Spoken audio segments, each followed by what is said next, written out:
Hi everybody, and welcome to today's video where I'm going to be showing you how I added the cladding to my new garden room. And this is going to include measuring and cutting the cladding itself, fitting it, as well as adding corner trims and other bits that tidied the job up towards the end.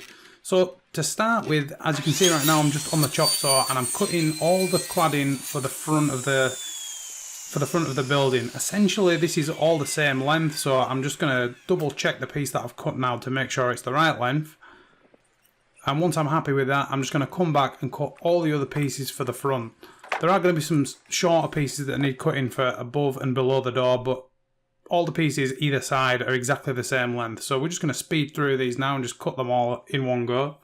And as you can see, I'm stacking them to the side here. I actually rearranged this stacking afterwards so that I didn't have the same piece of timber next to each other, if that makes sense. So I tried to kind of mix it up. Now this is a British Western red cedar as opposed to a Canadian one, so the timber is slightly lighter in colour, it's much more uniform than the Canadian counterpart. However, I think it still looks really nice. You can see what the wood looks like now. It's kind of got a pinkish hue to it, it's got really nice grain. It does have slightly more knots in than the Canadian Western red cedar. However, I have to say it's a lot cheaper. I mean, less than half the price, and I still think it looks very good. So as you can see here, I'm on the front of the building now, adding the cladding. And this was very simple. The only slightly difficult bit is the bit that I'm just doing now, which is cutting around the door. So you just have to rip down there. You could do that with a jigsaw. I used a circular saw and a handsaw to do that. And then I'm adding all the pieces to the top there. And you'll see now I'm just about to cut the piece for the other side, which I'm just leaning up there while I do the bottom.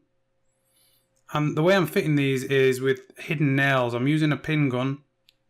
So it's a second fixed nail gun, and essentially what I'm doing is I'm fixing into the tongue, so at an angle into the corner of the tongue, and then I'm slotting the groove of the next board over the tongue, and essentially that's holding the next board in place, and then I'm fixing that in the tongue as well.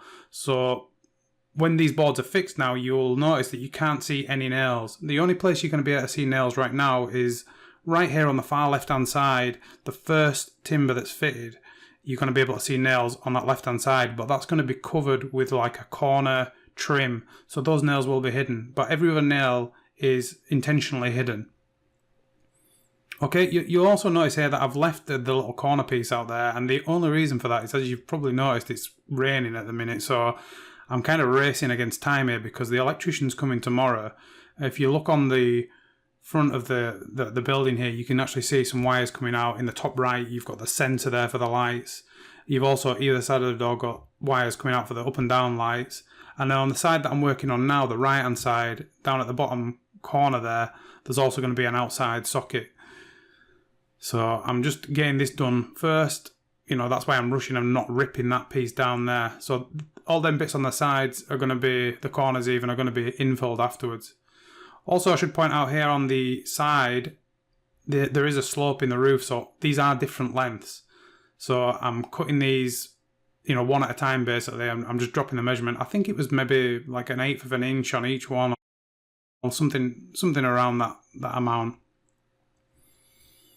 So it's just a case of cutting each one individually and putting the angled cut on the top. Now, I wasn't that concerned about how neat the top was. I was more concerned with the bottom, so I lined the bottom of these timbers up to make sure the bottom was perfectly straight. And the reason I'm not as bothered about the top here is because we are going to be putting a trim across here, across the top, to cover that gap at the top. That's just going to tidy everything up.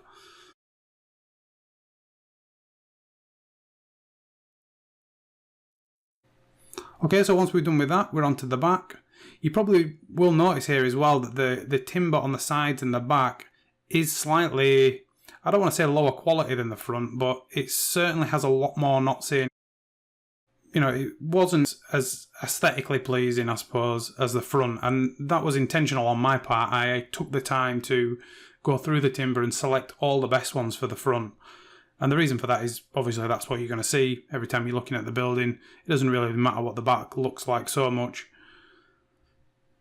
Okay, so there we go, we've done that again, and as you can see, we've still got that corner piece. So all these corners are going to get filled in now after I've finished, and basically that's just a case of ripping a piece down and slotting it in. Nothing complicated at all, but just to save time, I just left them till the very last. Okay, so now we're going to move on to the actual corner trims, and you can see there the first piece that I just showed you, the shape of it. There's basically a two-part system, I guess you would call it, that kind of slots together and sits around the corners. So I'm just going to cut these to length.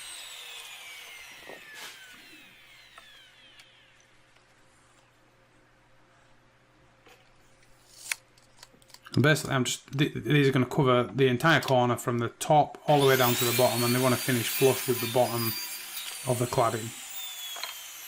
Okay, so once I've cut that piece, I'll put that to one side, and then I'm going to grab the other piece, the bit that this is going to slot into, and you'll notice that when I show the camera here, it's kind of a different profile with two slots. The other one had two slots and kind of a tongue part to it. Okay, so I'm just going to cut the end off. In fact, I think on this one there was a knot as well, so I'll just cut it a little bit further back. And then cut this one to length as well. So again, this is exactly the same length as the previous one that I've just cut.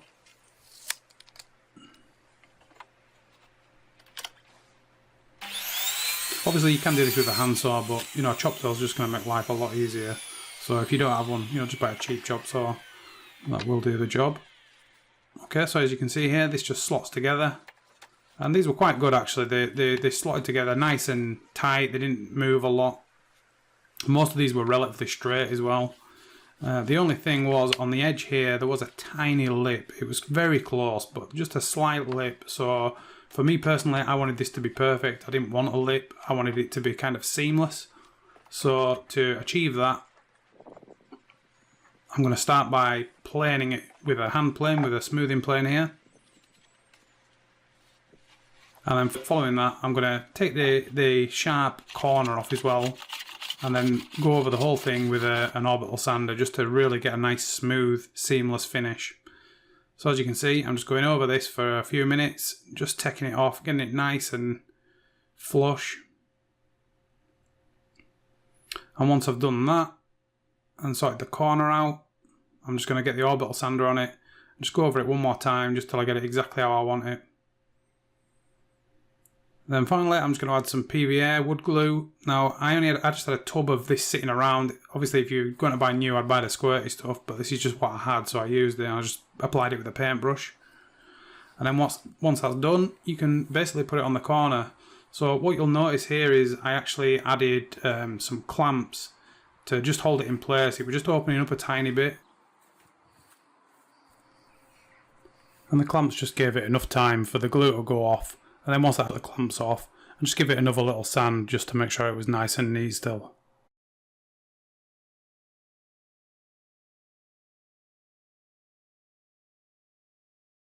So there you go. As you can see, I've added some other trims as well above the door there. I've also added the reveals into the doorway, and then I've added some architrave around the outside. Now this was all made out of that corner cladding. Originally I was going to use corner cladding into the reveals, but it wasn't going to fit really with the hinges. It was going to end up binding on the hinges. It was just too thick, so I ended up planing it down with an electric planer, and the same with the top bits there. Okay, so if you come around here now, you'll actually see where I've taken these clamps off and just like gone back over it and re-sanded it, and you can see, you know, it's a really nice finish there. We've got the top piece, we've got the architrave around the window with the reveals. This is kind of like my favourite little bit as well. I really like this. You can really see the pinkness coming out in the wood there, where I've planed those architrave pieces up. But I think that really just finishes the window off nicely, that.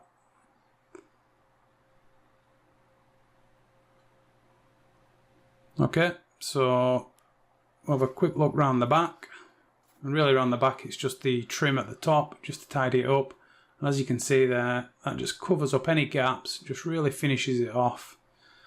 And yeah, I mean, it's, you know, quite simple. If you've got a second fixed nail gun, that is going to make your life a lot easier. If you have a chop saw, that's also going to make your life a lot easier. But for all intents and purposes, it's just a case of time. I mean, this took the whole day to do, but yeah, I'm very happy. Obviously I'd love to hear what you think in the comments below. If you did like the video, give us a like. If you're not subscribed, please subscribe, and I will see you in the next video.